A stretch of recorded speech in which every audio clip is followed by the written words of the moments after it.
کہیں سے دور ہے منزل واللہ نہ کوئی قریب کی بات ہے، نہ کوئی قریب کی بات ہے، جس کو چاہیں نواز دیں یہ بڑے نصیب کی بات ہے، یہ بڑے وقت تھوڑا ہے، میں چاہتا ہوں بیچ میں کچھ چھوٹی چھوٹی تنبیہات کر دوں۔ تو میرا مسئلہ جون سا ہے روحانی ہے، تو یہ کوشش جو کرتے ہیں اس میں حرج تو نہیں ہے، ہم بھی شیخ کو دیکھ کے ہم شیخ سے ساتھ بات کریں سامنا، یہ ظاہری چیزیں ہیں۔ اگر روحانی رابطہ تمہارا میں سے ہو جائے اور اگر میرا روحانی رابطہ ادھر ہے، اللہ ادھر ہے، اگر ادھر ہے، اس روحانی رابطے سے تمہارا میرے ساتھ ادھر کا مسئلہ فضا بنتی ہے کہ تقاضا کرم تو تمہارے ان کے درمیان میں رحمت، کبھی زیارت، کبھی گفتگو ہو سکتی ہے، تو میرا روحانی معاملہ آپ کے ساتھ۔ باقی میرے پاس جو پیغامات آتے ہیں تو میرا دھیان ذرا ادھر ہی ہوتا ہے، پیغامات پہنچا دیتا ہوں، یہ ظاہریت میں نہ جایا کریں۔ ہاں تو کچھ ان کے پیغامات کچھ تقاضا کرم سے، اور شکر بھی جتنا ادا کروں نہیں ادا کر سکتا ہوں، کوئی تقاضا کرم سے اس لائق نہیں، گفتگو سے رہتی ہے، بات چیت رہتی ہے، الحمدللہ یہ حقیقت ہے۔ اللہ یہ باتیں کسی کے پاس نہیں آج کل ساری کائنات میں، یہ نعمت کا شکر کوئی کسی کے مقابلے میں نہیں کہتا، ان کے پاس یہ چیزیں نہیں، وہ کہتے ہیں حدیث میں آیا، قرآن میں آیا، یہ نہیں تم کو کہہ سکتے کوئی بھی ساری کائنات میں، ابھی انہوں نے ایسے کہا ہے، ابھی ایسے کہہ رہے تھے۔ بہرحال میں سب کے لیے حرص رکھتا ہوں، اس لیے کہ آقا جی کہتے ہیں کہ انسان ایمان والا نہیں ہو سکتا جو اپنے لیے پسند کرے دوسرے کے لیے بھی پسند کرے، جو اپنے لیے پسند کرے اپنے بھائی کے لیے۔ تو میں اپنے لیے کہنے کی ضرورت نہیں، کتنے سال ہو گئے چلتے اور دیکھتے اندازہ لگا لے گا، تو میں نے اپنے لیے انہی کو پسند کیا،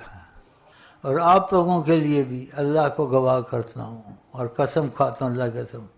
آپ کے لیے بھی انہی کو پسند کیا۔ تو آپ کو کیا چاہیے اگر آپ ان کے حق میں اچھے ہو جائیں اور ہر چیز میں ان کو آگے رکھیں۔ کائنات میں خدا کے بعد بے انتہا کرم اللہ کے بعد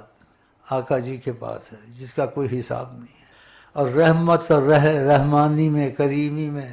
ترس خدا ترسی میں، اور حقیقت بھی یہی ہے، وہ اس کو بھی قبول کرتے ہیں جس کو جہاں قبول نہ کرے، پھر کیا چاہیے؟ کچھ بھی دنیا قبول نہ کرے اس کو بھی قبول کرنا، پھر ان سے محبت نہ کرنا، ان کی باتوں کو پسند نہ کرنا، غرض مطلب کوئی دیکھتے رہنا۔ تم ان سے محبت کا مسئلہ سچائی کا کر لو، وسیلہ شیخ کو بنا لو، سب کچھ تمہارے پاس آ جائے گا، سوچنے کی ضرورت ہی نہیں ہے وہ مقبول ہے جناب کبریا۔ تو ان کا یہ دروازہ سب کے لیے کھلا ہوا ہے، اس لیے آپ ایسے ہوتے نہیں ہیں، سوچتے ہیں مانتے ہیں لیکن اس طرف ایسے ہوتے نہیں ہیں۔ خدا کرے ایسے ہو جاؤ تو میرا خیال بہت اچھا ہے، لیکن ہمارے تمہارے رابطے میں بہت بڑا مسئلہ ہے کہ ہمارے تمہارے رابطے میں ان کا دخل آ جاتا ہے۔ اللہ جب ان کا دخل آ جائے تو کیا چاہیے تم کو؟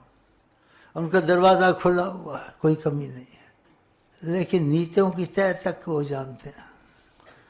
اس لیے کوئی زیادہ اپنے کو چھپاتا ہے تو استخارہ کرنے کا مالی گناہ ہوتا ہے، نہ خیال آتا ہے، تو اس کا مطلب پہلے سمجھایا ہوا وضاحت نہیں کرتا، پکی خبر آ جاتی ہے، ایسے ایسے پکی خبر۔ تو ایسی نسبت تم کو ملے، ایسی طریقت ملے، اور کرم کے تقاضے سے ایسا شیخ ملے، کھلم کھلا کوئی نہیں کہہ سکتا، میں کھلم کھلا کہہ سکتا ہوں، اس لیے ان کی کرم کے تقاضے سے اجازت سے ملی، کہہ دیا کرو، یہ بھی کہ ہم باتیں کرتے ہیں ان سے، ہم سے کہتے ہیں کہہ دیا کرو، تو اسی آپ کو کہہ دیا۔ تو آپ نے دنیا میں کبھی ہزاروں صدیوں میں بھی ایسا موقع نہیں آتا، تو ایسا موقع تمہارے ہاتھ میں آیا ہوا ہے، شیخ امین تم کو ملا ہوا ہے اور قدر نہیں کرتے ہو، تو تم کو ایسا وسیلہ ملا ہوا ہے اور تم لاپرواہیاں کرتے ہو۔ تو روحانی معاملہ ہمارا جو میں نے کہا تو وہ تم مضبوط کرو میرے ساتھ، روحانی معاملہ، روحانی معاملہ ہمارا تمہارا، یہ چیزیں ہو گئی نہیں ہو گئی اس سے معاملہ نہیں بنتا، روحانی سے بنتا ہے۔ تو میں سے روحانی رابطہ کرو، اور انشاءاللہ میرا خیال ہے، میں تو چاہتا ہوں ساروں کا ہو جائے گا، لیکن پھر بھی کہوں گا قسمت والوں کا ہی ہوگا۔